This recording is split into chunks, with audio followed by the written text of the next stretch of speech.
Every war has its victors, every hero has their triumphs, and the world remembers those who seize power, burying those who fight for the truth. Today, I will take you to one of my favorite games of all time. Why did I pick Final Fantasy Tactics to play on livestream? Maybe you may ask this. The answer is plain and simple. It was my birthday on 28th of January and I wanted to play one of my favorite games of all time and make a content about it. Final Fantasy Tactics is one of the best tactical JRPGs ever made. Its world of Ivalice is full of deception, betrayal and war. It is a world where religion is a weapon, kings are pawns, and the only man who sought the truth was branded as a heretic. It is a spin-off title that shaped Square Enix's most ambitious titles like Final Fantasy XII, Final Fantasy XIV Stormblood expansion, and even Final Fantasy XVI. I'm Arcadenaut here, and today we are delving into Final Fantasy Tactics not just as a game but as a masterpiece of storytelling, world building, and tragedy. From its political themes to its medieval dark fantasy undertones, we will delve deeper into the story of the forgotten hero Ramza Beolv, and I hope this video will be a luck charm for Square Enix to announce the long-awaited remaster or a remake. If you're ready, then let's dig deeper into a world where justice does not shape the history, but the power does.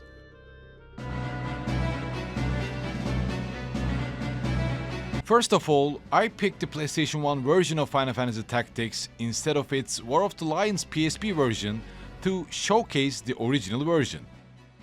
Released in 1997, Final Fantasy Tactics crafted one of the most complex, politically charged, and morally ambiguous stories of the series that presents a grid-based tactical JRPG experience. Different from the other Final Fantasy titles, it focuses on the tale of noble houses striving for the throne, a medieval concept that starts with an aftermath of a devastating 50-year war. At first look, Final Fantasy Tactics might seem like just another medieval tale, albeit somewhat similar to Fire Emblem series. I mean, it has knights, warring kingdoms with nobles sacrificing common folk for their gains.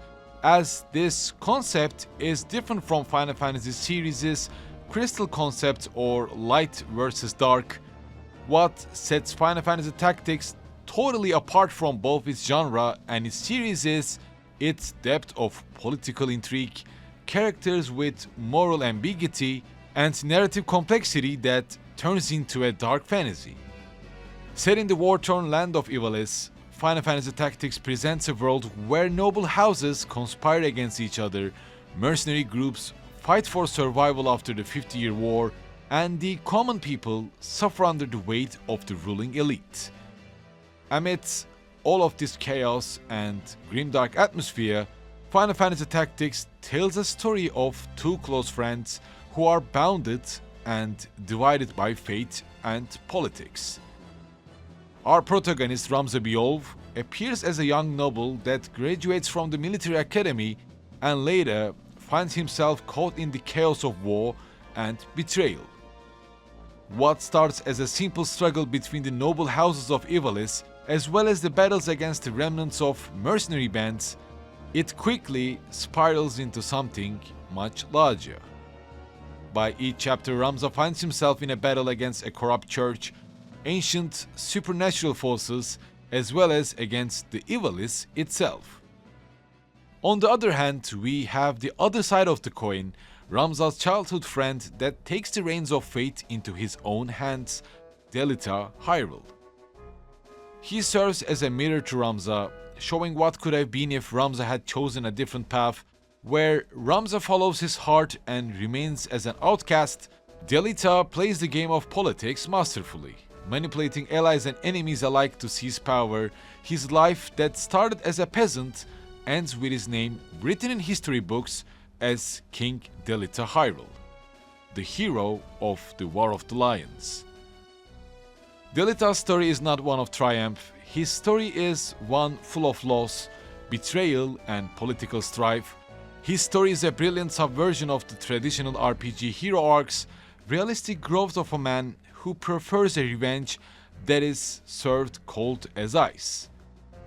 This contrast between Ramza and Delita is one of the strongest aspects of Final Fantasy Tactics, as these characters are not just good and evil but morally grey, albeit Delita's relationship with Ramza's redemption for his long ignorance due to his noble lineage. The beauty of Final Fantasy Tactics' storytelling lies in its willingness to blur the lines in between a land full of corruption, church's influence, and people who are trying to survive amidst this chaos. Ramza may be the only just in this land of dark fantasy, but he also struggles with his ideals, his family, as well as his past mistakes.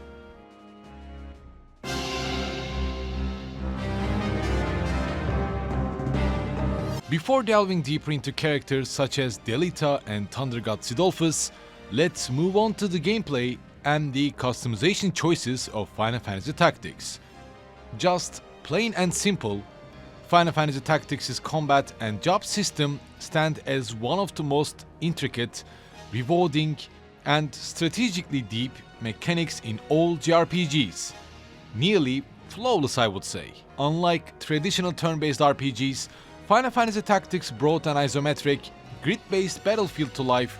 Your character's positions, the height of the ground they're in, the types of terrain they stand on, the job abilities, the team composition, these all play a critical role in your success. If you think Final Fantasy Tactics looks like a Fire Emblem-inspired experience, well, this may sound like a hot take, but Fire Emblem has lots to study from Final Fantasy Tactics. The amount of freedom it grants is just mesmerizing. Its job system lets you create your unique units that can blend melee tanky jobs like Knight with one of the most unique jobs of Final Fantasy Tactics called Geomancer. Letting you wear high armor and health point granting armors while using the terrain-based spells to deal range damage as well as the status effects to your enemies, depending on the very terrain you stand on. There are endless variety of ways to create your units. You can create dragoons that can summon cyclops, ninjas that excel in healing spells of white mage, or maybe monks with time magic granting haste to your team. This level of freedom is what makes Final Fantasy Tactics not just a tactical RPG but an endless strategic playground. This system motivates you to grind for experience points as well as job points to level up your characters as well as to unlock new job skills, rewarding your every step, every experimentation at some point.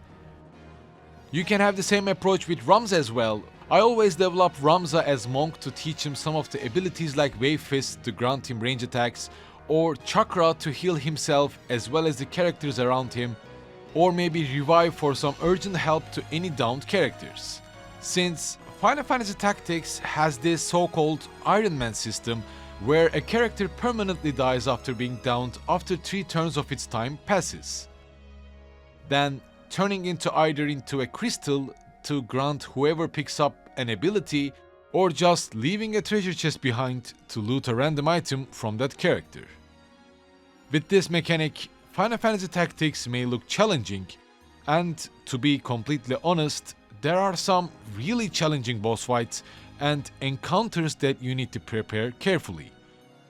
My biggest advice would be here to create different save slots rather than overwriting the same save file, since some of the chapter missions may soft block you, preventing you to progress further. Especially the end of chapter 3 is quite infamous because of its boss fight, so for that I would definitely recommend you to level up Ramza as a monk, then make him turn into a ninja, teaching him dual wield passive ability that lets Ramza to dual wield weapons, granting him to attack twice in one turn. And combining this with counter, just imagine the poor enemy unit hitting Ramza once only to get hit twice in return. At its core, Final Fantasy Tactics is a tactics ogre-inspired turn-based tactical RPG that grants a more detailed and flexible experience than what it's inspired from. All of the aspects such as height and terrain can become advantage or disadvantage, like archers can deal extra damage when attacking from above, or some spells could have limited area of effect due to the terrain's height and shape.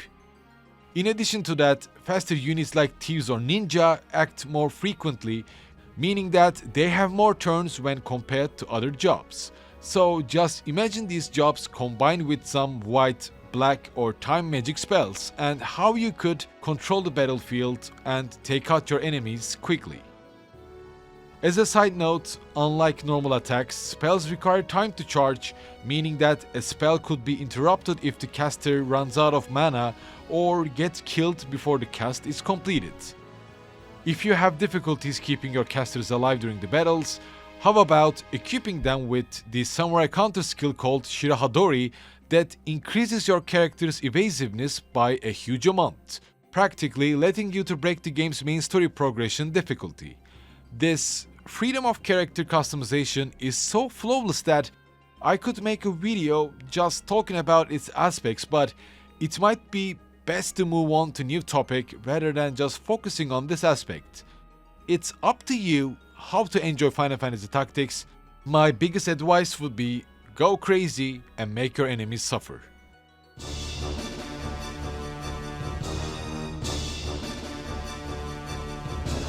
What Tactics Ogre started in 1995 is perfected with Final Fantasy Tactics' world that is deeply rooted in medieval realism, political intrigue, and class struggles.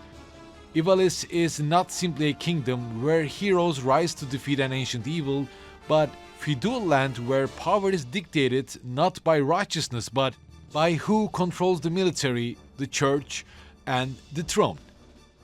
It is a world where peasants are expendable, noble families wage war behind the backs of their kings, and even the church twists history to its advantage. This setting not only creates an atmosphere that feels real but also influenced other Final Fantasy titles as well. I've talked about how Final Fantasy Tactics inspired Final Fantasy XVI, so if you're interested, be sure to check out that video as well. From the roots of Final Fantasy Tactics bloomed Final Fantasy XII and especially Final Fantasy XVI. 12 took the medieval realism of tactics and expanded it into fully realized steampunk fantasy living world. As the kingdoms and the empires clash, Final Fantasy XII's initial protagonist, Vaan, emerged. Beyond the political intrigue, Final Fantasy XII also brought the Espers, who were originally based on the Lucavi demons of Final Fantasy Tactics, which are the dark fantasy elements of Tactics' setting. Besides Final Fantasy XII, Final Fantasy XIV under Naoki Yoshida's leadership embraced Ivalice's legacy with Stormblood's expansion's Alliance Raid content, where the players were directly reintroduced to the War of the Lions, Delita Hyrule, and even Ramza's bloodline, showcasing that the history of Final Fantasy Tactics still influences the world centuries later. Last but not least, while Final Fantasy XVI is not directly set in Ivalice, its core aspects are heavily inspired by the world setting and the themes of Final Fantasy Tactics, whether it be the noble houses or kingdoms striving for the mother crystals, or how each kingdom having their own dominant to fight their battle, just like the Lucavi or the Zodiac Braves. The similarities between Ramza Bjolv and Clive Rosfield, and of course my favorite, the direct reference of Sidolphus Telamon being the Ramuh dominant to Final Fantasy Tactics' Thunder God Sidolphus Orlando, who single-handedly dominates the battlefield, turning Final Fantasy Tactics' gameplay into somewhat of a Musou-like experience. Shall I talk about Thunder God Sidolphus? I mean, it's my favorite character of all time, so why shouldn't I?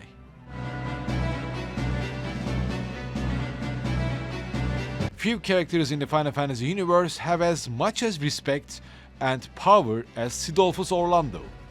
Although I love Sid Highwind of Final Fantasy VII, Thunder God Sidolphus is the man who I want to be. During the course of the main story, his achievements are mentioned several times, and as the player, without seeing him in the battlefield, you get to understand that Orlando is one of the greatest warriors in Ivalice's history that even shaped the 50-year war. Originally a friend of Ramza's father, Balbanes Beolv, Cid is a sword saint, a unique class only to Cid that is capable of using every holy sword technique, meaning that he's a combination of Agrias, Gafgarion, and Meliadul. He deals high damage plus status effects, destroys the equipment of any human enemies, and even absorbs the mana or health points similar to the techniques of Gafgarions. The moment he joins Ramza's party, refusing to serve under the Church of Glabados when he learns of his dark secrets, you get the access to strongest unit of the game, without any discussion. I used to give his greatsword Excalibur to Ramza when I was a kid, but this time I let Sidolphus carry his unique sword, granting him haste, and let the bloodshed begin. There are so few supporting characters in RPGs like Cid here. The way his narrative is written and the way he turns out to be matches so well that you actually feel like the legends about him were actually true. And when Final Fantasy XVI introduced Sidolphus Telamon, it was immediately clear that this character was meant to be a spiritual successor to the legendary Thunder God Sidolphus. Both characters are branded as heretics that fight against the status quo that wishes to use divine power for control. Both characters seek to protect the oppressed, as Cid Telamon fights for the bearers, the persecuted magic users of Valisthea.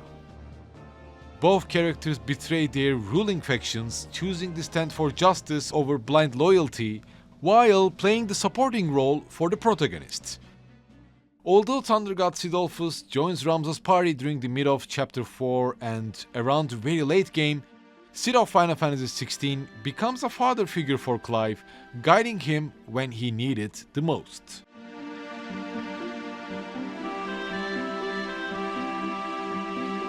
Finally, before ending this video with all of you being hyped to play Final Fantasy Tactics, let's talk about Delita and his character portrayal and his growth. In this grimdark world of Ivalice, Delita was never meant to be a hero. He wasn't born of noble blood, nor did he wield the divine right of a king. He was simply a commoner, raised in a world that saw him as nothing more than a tool, or rather a disposable piece in a grand political game that was rigged from the start. But unlike Ramza Beolv, his very childhood friend who clung to his ideals, Delita learned the rules of the game in a really harsh way, and then carefully mastered them. He played his hand so well that he seemed like a villain by many figures of Final Fantasy Tactics, although he only used the people who actually deserved it. At its heart, Final Fantasy Tactics is a tale of two men, Ramza, who chose justice at the cost of power, and Delita, who chose power at the cost of his soul. If I were to be honest, I feel like it's easy to blame Delita or see him as the antagonist of the story, but the hardest thing is to understand him. Understand his motives and why he does it. Although the playable character is Ramza and how he tries to correct the mistakes of this corrupted world, Final Fantasy Tactics is also the story of the boy who was cast aside, the man who rose above his rank, and the king who won everything, yet lost everything. And this struggle and change is what makes Final Fantasy Tactics so humane and realistic. Delita was once taken in by Ramza's father. He was not a Beolv, he was a guest and an outsider, a commoner living in the halls of the elite. His closest friend Ramza treated him as an equal, but the rest of the noble world, they did not. For them, both Delita and his sister were always lesser. His beloved sister was bullied by the noble children at school for her common birth, never even telling Delita about the difficulties she experienced. bearing her suffering in silence, knowing that her place in this world was fragile. Between the people who see common folk as filth and nobles, lords that betray each other daily, Delita saw firsthand the plight of the common people. Though he even clashed against them, the revolutionary adversaries planted the seeds of doubt within his soul. And the moment he was struck by the hands that fed him, granted him shelter and raised him, he understood that something needed to be done. He realized that someone is needed to become the devil that looks like an angel.